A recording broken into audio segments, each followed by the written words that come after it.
मत कहना। नमस्कार, आपके साथ मैं अतुल अग्रवाल हूं।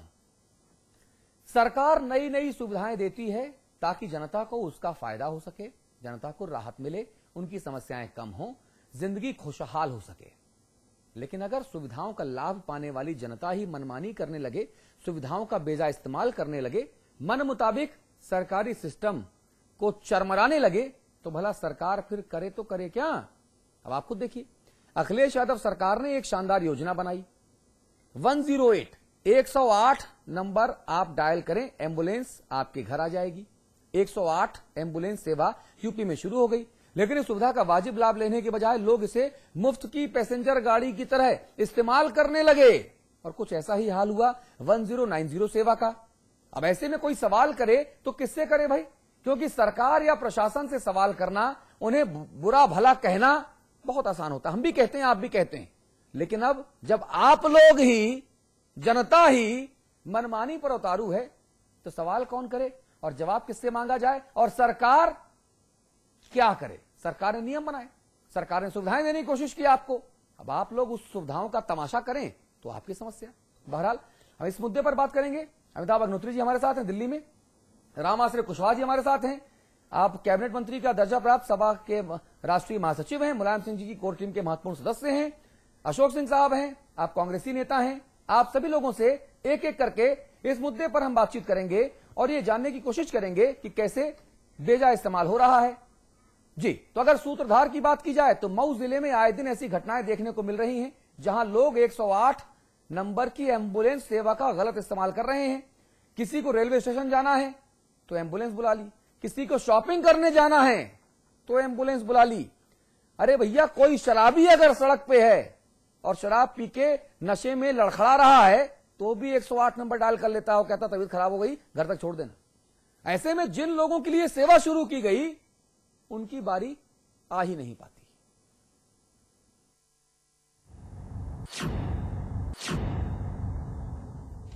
व्यवस्था बनी रहे, सब खुशहाल रहे, किसी को कोई कष्ट ना हो, इसके लिए जरूरी है कि शासन और प्रशासन अपनी जिम्मेदारियां ठीक से निभाते रहें।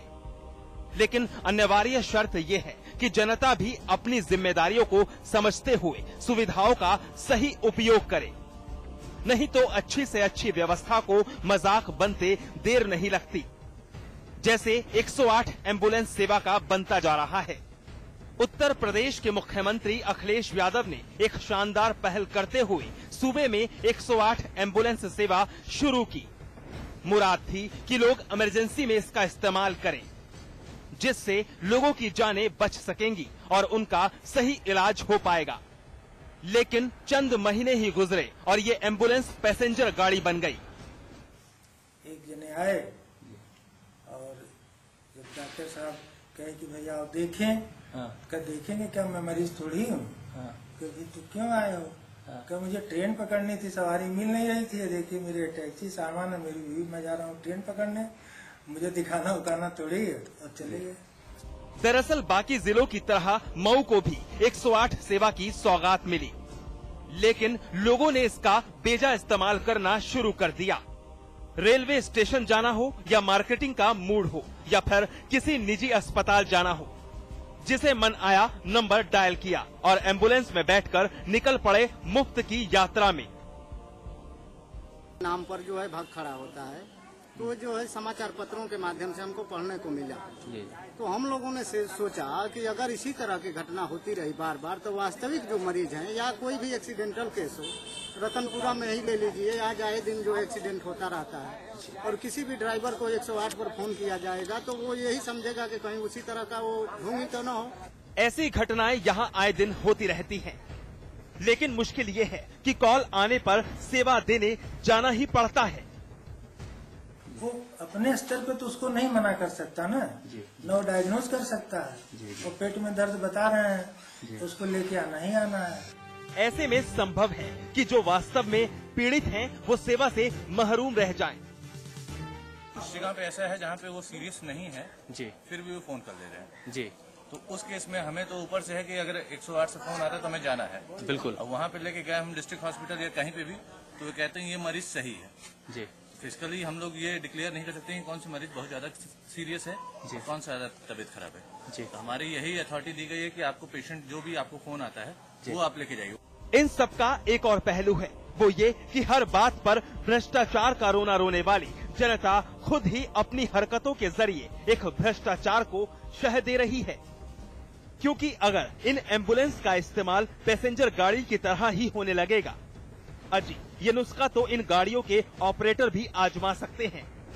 यानी गाड़ी सरकार की, तेल सरकार का और फायदा निजी जेब में। रविंद्र सैनी, मऊ, समाचार प्लस। और ऐसी घटनाओं पर क्या कहना है कांग्रेस की नेता रीता बहुगुणा जोशी जी का, वो आपको सुना देते हैं। कोई भी सुविधा हो, जो सार्वजनिक सुविधा हो या जो सरकार द्वारा मुहैया कराई जाए, उसको सिर्फ जो उसके लिए जिनको एलिजिबल हैं, जिनको उसका इस्तेमाल करना चाहिए, उन्हीं के लिए होनी चाहिए।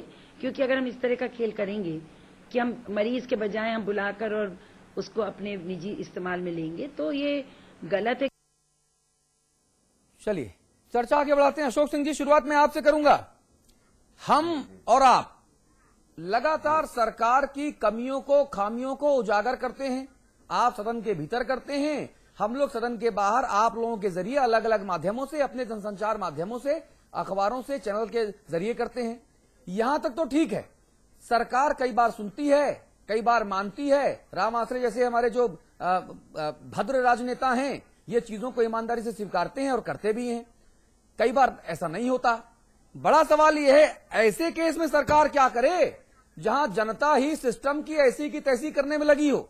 ये सेवाएं तो जनता के लिए हैं, लेकिन जनता ही इसको ठेंगा दिखा रही है। अशोक सिंह जी, अब हम किसको दोष दें?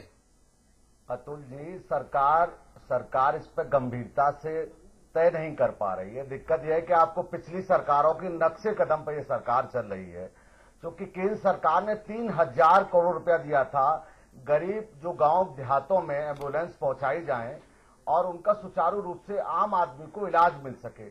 मगर सरकार की मंशा देखिए कि पिछली सरकार ने तो उस पर घोटाला किया, इस सरकार ने यह किया कि उस पर समाजवादी एम्बुलेंस सेवा लिखवा दी। तो समाजवादी एम्बुलेंस सेवा लिखवा दी तो कार्यकर्ता भी इस तरह की सेवाओं लेने का हक रखता है। तो इस तरीके से स्थिति बिगड़ी है, मेरा यह मानना है। रामाश्रय कुशवाहा जी, ये जो दलील दे रहे हैं अशोक सिंह जी, ये दलील कम से कम मेरे गले तो नहीं उतर रही। रामाश्रय जी, आवाज नहीं पहुंच रही है। अमिताभ जी, मैं यहां पर सीधे तौर पर निंदा करना चाहता हूं ऐसे लोगों की जो ऐसी सेवाओं की हवा निकाल रहे हैं। गाजियाबाद का एक मामला मेरे संज्ञान में आया कि एक शराबी था, वो पी के टल हो गया, अपने कदमों पर मैं खाने से घर नहीं जा पा रहा था। उसको किसी ने ज्ञान दिया कि भैया ये 108 लगाओ, कहो बहुत बीमार हूं। वो पेड़ के नीचे बैठ गया बीमारी की अवस्था में, 108 लगाया, एम्बुलेंस आई, बोला साहब बहुत बीमार हूं, घर से बच्चों को ले लूं फिर अस्पताल चलूंगा। घर में बोला मैं ठीक हो गया हूं, मैं अस्पताल खुद चला जाऊंगा। बताइए, ये मखौल उड़ाया जा रहा है इस तरह से। देखिए, निश्चित तौर पर जितनी भी सुविधाएं हैं वो सब किसी न किसी नियम और कायदे के अधीन अगर चलेंगी तब तो वो सुविधाएं आगे जारी रहेंगी। और अन्यथा क्या होता है कि इस ढंग की सुविधाएं बहुत जल्दी फिर तिरोहित हो जाएंगी, अंतर्ध्यान हो जाएंगी, लुप्त हो जाएंगी। अब कोई सरकार हो, कोई प्रशासन हो, इसमें मेरी चिंता दूसरी है। इस ढंग की जैसी मऊ और गाजियाबाद में घटनाएं हुई, ये घटनाएं अगर ज्यादा दिनों तक परसिस्ट की, ज्यादा दिनों तक चली, तो मैं एक बड़ा भ्रष्टाचार देख रहा हूं इसमें। जिस भ्रष्टाचार को कोई मुख्यमंत्री या कोई कलेक्टर या कोई मुख्य चिकित्सा अधिकारी रोक ही नहीं सकता। जो टैक्सियां सुबह अखबार डालने जाती हैं, वो जाते पर भी सवारी ले जाती है और आते पर तो फुल स्पीड में सवारी लाती है जब खाली होती गाड़ी, और वो पैसा उनकी जेब में आ जाता है। हाँ। मैं देख रहा हूं ये सुविधा जो है 108 ये वैसी बन जाएगी थोड़े दिनों में। क्योंकि अगर ड्राइवर और कंडक्टर और हेल्पर जो उसमें तैनात हैं, उनको ये लगेगा कि यार ये लोग तो मजाक में बुला रहे हैं, और अगर अपन सच में इसको, उत्तर प्रदेश में रामाश्रय कुशवाहा जी तो परिचित होंगे, शादी ब्याह में मारुति वैन बुक करने का बड़ा चलन है, शायद बारात में, तो लोग 108 को बुक करने लगेंगे। जनता और 108 पर तैनात कर्मचारी, इनका जो गठजोड़ बनेगा वो गठजोड़ इतना खराब होगा कि वो इस पूरी योजना का जो मूल उद्देश्य है उसको ध्वस्त कर देगा। और ये गाड़ियां वैन से अच्छी हैं, बड़ी हैं, सुंदर लग रही नहीं, हैं और वातानुकूलित हैं। हाँ, इनमें कम से कम सर्दी में सर्दी नहीं लगेगी और गर्मी में गर्मी नहीं लगेगी। और एटा, इटावा, मऊ, गाजीपुर, गोरखपुर, गाजियाबाद में जो लू लपट है, धूल है, मिट्टी है, उससे भी बचेंगे। कल्याणपुर से रावतपुर टेम्पू में क्यों जाएगा आदमी कानपुर में? फिर इसी से जाएगा, स्वास्थ्य सेवा एसी चला के। हाँ, ठीक बात है। अशोक सिंह जी, सवाल मेरा आपसे ये था कि हम लोग अलग अलग मुद्दों पर, अलग अलग मौकों पर सरकार को घेरते हैं। आप लोग सड़क पर, हम लोग अपने जनसंचार माध्यम से, सदन के भीतर आप लोग भी ऐसा करते हैं। लेकिन अब सरकार की कमी क्या है? सरकार तो बेचारी लगातार अच्छी योजनाएं ला रही है। अब जब लोग ही ऐसी हरकतें करें वो दूसरों को क्या दोष दें जब अपना सिक्का खोटा हो? नहीं, बात उसकी नहीं है अतुल जी, बात इसकी नहीं है। बात यह है कि अगर एक जिले में घटना होती है तो सरकार अगर सख्ती से पेश आ जाए और मुझे लगा कि उसका मैसेज चला जाए कि भाई इस तरह की घटना दोबारा ना हो जाए, उनके खिलाफ कार्रवाई हो, तो मुझे लगता है कि सरकार को, जो आम आदमी इस तरह की हरकत करता है, मुझे लगता है कि इस तरह की हरकतें नहीं करनी चाहिए। क्योंकि केंद्र सरकार की मंशा थी, केंद्र सरकार का पैसा था और केंद्र सरकार चाहती थी कि पूरे उत्तर प्रदेश में गांव देहातों में जहां इलाज लोगों को जरूरतें नहीं पूरी अरे केंद्र सरकार तो 23 वर्ष पहले यूपी में जो चाह चुकी वो चाह चुकी। अब यूपी के लोगों ने कांग्रेस को चाहना बंद कर दिया 23 वर्षों में। नहीं, चाहना नहीं बंद कर दिया। हम संख्या बल में जरूर कमजोर हो सकते हैं। हमें मैंडेट हमेशा, ठीक है, हम आज हमारे विधायक कम हो सकते हैं, मगर जनता का प्यार हमारे प्रति सदैव बना हुआ है। और तो गैर नहीं, अब आपको नहीं, अब राहुल जी को तय करना है कि प्यार चाहिए कि वोट चाहिए। राम आश्रय कुशवाहा जी, मुझे अभी तक ये समझ नहीं आया कि जब ऐसी सेवाओं का लोग दुरुपयोग करते हैं तो हम उनके खिलाफ कोई व्यवस्था ऐसी क्यों नहीं करते कि हम उनके खिलाफ कोई दंडात्मक, अनुशासनात्मक कार्रवाई करें ताकि वो लोग इसको गंभीर लें। वरना अभी तो दारू पीने वाले, वरना अभी तो इस तरह से सैर सपाटा करने वाले वो इस योजना की ऐसी मिट्टी पलित करेंगे कि ये योजनाएं खुद ब खुद कमर्शलाइज हो जाएंगी, जैसा अमिताभ जी कह रहे थे। देखिए, मेरी राय ये है अतुल जी कि कोई भी समाज सेवा दी जाती है, सरकार की तरफ से एम्बुलेंस दिया गया, अब ये कुछ शरारती तत्व हैं, ऐसा काम करते हैं, तो निश्चित रूप से उसका नियम भी हम लोग बनाएंगे।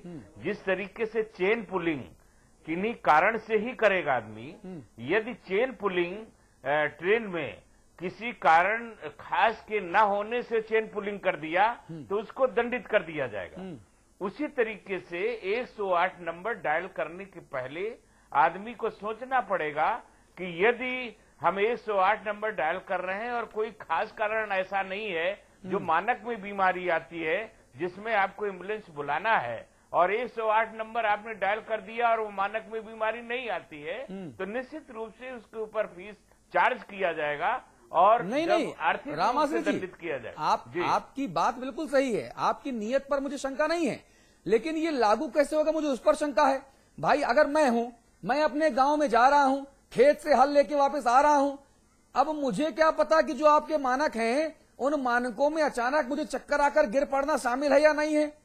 भैया चक्कर आके गिर पड़ूंगा तो आप लोगों ने जो मोबाइल फोन दिया है, जो लैपटॉप मुफ्त में बांट रहे हैं, टैबलेट बांटेंगे, मैं उससे 108 डायल कर दूंगा और फिर आके वो निश्चित रूप से देखिए अतुल जी, निश्चित रूप से ये तो मेडिकल का डायग्नोज किया जाएगा। जो शिकायत उसने किया है, डायग्नोज करने के बाद ही उसके खिलाफ कार्रवाई अस्पताल तक जाने को तैयारी नहीं है। एक मिनट, अस्पताल तक जाने को अगला तैयारी नहीं है। वो शराबी अपने द्वारे उतर गया, बोला मैं खुद चला जाऊंगा, मैं सही हो गया। अब इसकी क्या दवा है कि 2 घंटे नहीं, 2 घंटे पहले वो शराबी बीमार था, अब शराबी चकाचक हो गया। इसी बात की तो पेनाल्टी है कि क्या जरूरत थी ये टेलीफोन। तो वो कहेगा 2 घंटे पहले मुझे चक्कर आ रहा था, छाती में दर्द हो रहा था, अब नहीं हो रहा।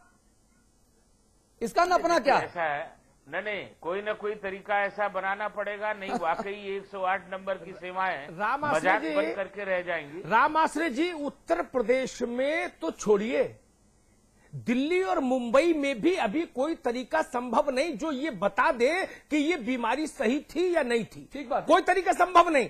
इस पर लंबी बहस कर सकता हूं। उत्तर प्रदेश में तो अभी 50 साल लगेंगे वो तरीका डेवलप होने में। अभी तो दिल्ली इस लायक नहीं हुई जो ये तत्काल प्रभाव से, ये कोई वैसा यंत्र नहीं कि जिसमें पाइप में आपने मुंह में पाइप लगाया और सांस छोड़ी और पता लग गया डिजिटल प्लेटफॉर्म पर कि इसमें अल्कोहल है कि नहीं है। वैसा तो है नहीं। मैंने कहा जी मेरे इधर बड़ा भारी दर्द है, दर्द ठीक हो गया तो ये चमत्कार तो इस देश में लोग भगवान की लीला मानते ही रहे हजारों साल से। डॉक्टर इसमें क्या जांच, और अगर इतना प्रभावी तंत्र बन जाए कि एक एक की जांच करके अंदर जाए, नहीं तो दंडित किया जाए, तो उसके लिए करोड़ों रुपए का तो तंत्र चाहिए, वो संभव नहीं उत्तर प्रदेश में। इसलिए यहां पर सवाल, और मेरी एक चिंता और भी है, नोटोरियस तबका हर जगह होता है। ये जो एम्बुलेंस है जिस पे आप लोगों ने समाजवादी स्वास्थ्य सेवा लिखा दिया, इस पर मुझे एतराज